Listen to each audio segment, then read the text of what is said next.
¿Y qué has probado tú? ¿Qué dices que has experimentado tú misma con diversas Sí. Bueno, mira, una... sustancias?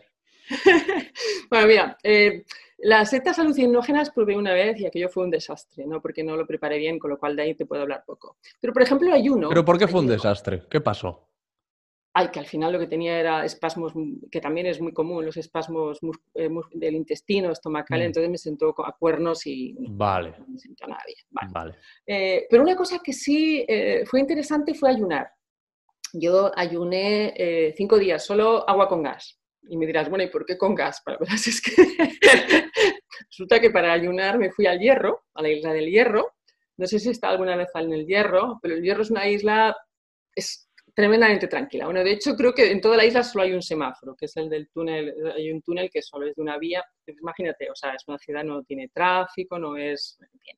Entonces me fui al Hierro porque es el típico sitio en el cual no te vas a encontrar una tasca cada 5 minutos, que tampoco es cuestión de ser masoca, ¿no? Y tú ahí ayunando y tal.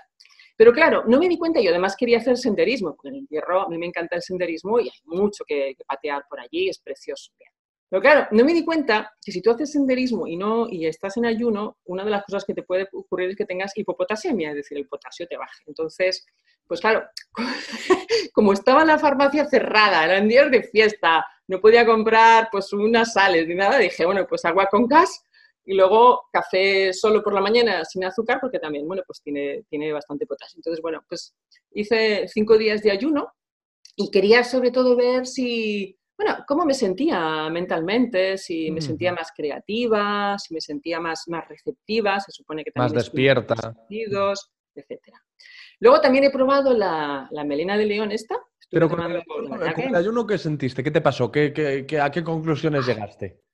Pues mira, en el tema del ayuno, lo que más me impactó fue hasta qué punto se me agudizaron los sentidos. Claro, fíjate, en el ayuno, uno de los que se estimula es el cerebro. De hecho, ponte a pensar, volvemos al nómada. Para buscar Tú comida, llevas claro, ¿no? evidentemente, si tú llevas 5 días que ya empiezas a flaquearte un poco las fuerzas musculares, etcétera, y tu cerebro también se viene abajo, no sales. Entonces, el cerebro es el momento que dice, tengo que sacar este cuerpo adelante, ¿no? Entonces, el ayuno estimula al cerebro. Es uno de los que consume los cuerpos cetónicos que se generan con el Ujú. ayuno. ¿No? Bien. Entonces, el cerebro es uno de los que consume cuerpos cetónicos. De hecho, hay estudios recientes que demuestran que con la edad los cuerpos cetónicos siguen teniendo un metabolismo interesante en el cerebro y ayudan a regenerar conexiones neuronales frente a la glucosa. O sea, bien. Bueno, entonces, una de las sensaciones fue hasta qué punto se me agudizaba la vista, sobre todo de lejos, ¿no? Ostras, y el oído. O sea, te puedo garantizar, Alex, que yo oía a un grillo, los pasitos de un grillo, claro, en un sitio en el que no soy una mosca, claro, ¿no? Si fuera en pleno Madrid, olvídate del grillo, pero oye, los pasitos del grillo caminando, que me di cuenta, digo, ostras, hay un grillo ahí. Los Los sentidos pasitos. son los sentidos de la caza. Sí, sí, sí. Claro. Entonces, la vista era como todo nítido, como si tuvieras el cristal normalmente un poquito empañado, vamos, que ves bien, pero que Ujú. yo veo bien, y de repente le metieras una fregada al cristal Sí, sí, sí. y vieras como nítido, ¿no? Y luego, la primera comida, bueno, que en realidad fue una comida muy chiquitita, porque pedí lo que llaman aquí las garbanzas, que son, te ponen una cazuelita con garbanzos cocidos, a lo mejor te pueden poner comino, bueno, ya según de cebollita, pimiento, según guste, a veces carne o no. Yo pedí unas garbanzas por la sencilla razón de que lo primero que te pides es un bocadillo de queso. Vamos a ver, lo primero que tienes que hacer es tener algo de glucosa que llegue al estómago. Si tú lo que pides es queso, hasta que eso se metabolice, Claro. ya de lo poco que te quedaba te vienes abajo. Entonces pedí unas garbanzas, carbohidrato de asimilación lenta que va entrando poco a poco en el organismo. Ostras, la sensación del sabor de esas garbanzas, o sea, es que venía, ¡pac! Yo parecía un cromatógrafo, ¡pac! El comino, ¡pac! El tomate, ¡ah! Tiene orégano, ¡pac! Un poquito de vinagre, o sea, era O sea, como si como si en tu estuviera cabeza haciendo... o sea, diferenciases cada ingrediente, ¿no? Sí, Cada... sí.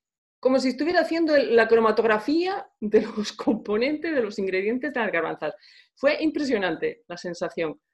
O sea, la sensación evidentemente muy relacionada con el olfato. Ten en cuenta que para la caza una de las cosas que nos ayuda a sobrevivir y el primer sentido que se desarrolla es el olfato. Tú imagínate lo que es no tener olfato, que no sabes si lo que te estás comiendo está podrido, está infectado, etcétera. O sea, el olfato es el que nos salva la vida, siendo cazador-recolector, ¿no? Entonces, claro, el olfato está directamente relacionado con el gusto, entonces la sensación de ese olfato fue espectacular. O sea, esa explosión de sabores. Y seguramente volvería ahora a comer exactamente las mismas garbanzas en el mismo sitio, la misma cocinera, porque era una señora a la que lo preparó, que le pregunté, ostras, ¿qué puesto usted las garbanzas? Y no, mi niña, lo normal, ¿sabes? Y seguramente, pues nada, serían unas garbanzas buenas, pero sin más trascendencia, ¿no? Pero en aquel entonces fueron las sensaciones más impactantes para mí. Claro, la creatividad. Bueno, ten en cuenta que también estaba siguiendo no solamente una dieta, sino también un estilo de vida en contacto con la naturaleza, ¿no? Y es una de las cosas que hace falta para desarrollar o sea, para tener el pensamiento creativo, uno de los primeros factores que hace falta es no hacer nada. O sea, es fundamental. Una persona bueno, tú que eres escritor, ¿no? Tú has escrito también. Bueno. Tengo un libro, pero no me atrevo yo a autodenominarme escritor. Sí. Bueno, pero un escritor, para un pintor, etcétera, uno de los primeros fenómenos que tienen que ocurrir es entrar en un momento en el que tu mente está lo que llamamos lo más despejada posible, es decir, no hacer nada. De hecho, se llama circuito neuronal por defecto, porque eso precisamente se encontró haciendo experimentos, ¿no? Imagínate una serie de personas que están ahí, unos voluntarios metidos en la resonancia magnética nuclear, y bueno, ahí están haciendo una serie de pruebas, yo que sé, hable, no hable, para ver un poco qué zonas del cerebro están trabajando, ¿no? Entonces, estos benditos científicos toman una pausa y tienen allí a los voluntarios en la cámara de la resonancia. Y de repente observaban que se encendían en todos ellos, pues eso, circuitos neuronales. Claro, estás ahí, imagínate, ¿no? En el tubo de resonancia magnética, sin hacer nada, pues nada, derivas, vas a la deriva, ¿no? Y entonces lo llamaron eso, el circuito neuronal por defecto, y es el primer paso, no es el único, que necesitas para iniciar un pensamiento creativo. Entonces, claro, si te encuentras en un ambiente tipo el hierro, de poco estímulo, de sensación de calma y tal, pues evidentemente también se estimula la creatividad. De hecho, me surgieron un montón de ideas. En ese momento estaba escribiendo mi segundo libro, me surgieron un montón de ideas, metí cosas y tal, pero bueno, esa parte también la explico por el contexto, ¿no? Pero la parte de los sentidos estaba directamente ligada al ayuno, vamos, no me cabe la menor duda, o sea, directamente. O sea, era lo único que había cambiado en mí, era eso. Ahora a ver si quien esté escuchando esto dice, pues ahora me voy a tirar yo 5 días sin comer. Que hay que hacerlo con... Atención, que nadie haga eso. Claro. Atención, que nadie haga eso, porque no todos tenemos la capacidad de ayunar. Podemos tener cuestiones hormonales, cuestiones metabólicas, etcétera, etcétera. Tú no te puedes poner a ayunar libremente así, o tu libre albedrío, si no tienes una analítica hecha, pues ya te diría incluso una prescripción médica concreta, ¿no? De hecho, bueno, pues cuando se utiliza el ayuno para mejorar aspectos, por ejemplo, el deterioro cognitivo, parece que hay estudios que demuestran que el deterioro cognitivo, o sea, los primeros estadios de Alzheimer pueden mejorarse o ralentizarse con ayunos, etcétera. Todo eso se hace por supervisión médica, en un seguimiento, etcétera. No te puedes poner alegremente así a decir, pues a partir de mañana me tiro 5 días sin comer. Tú no sabes los efectos que eso puede tener en ti. Y además hay una cosa importante también, y tu microbiota intestinal mientras tanto está sufriendo también, ¿no? Quiero decir, no es algo que sea banal, ¿no? Y tus bacterias también sufren las consecuencias, Claro, ¿no? estás estresando a tu intestino ahí, ¿no? Que no está recibiendo nada durante días. Sí.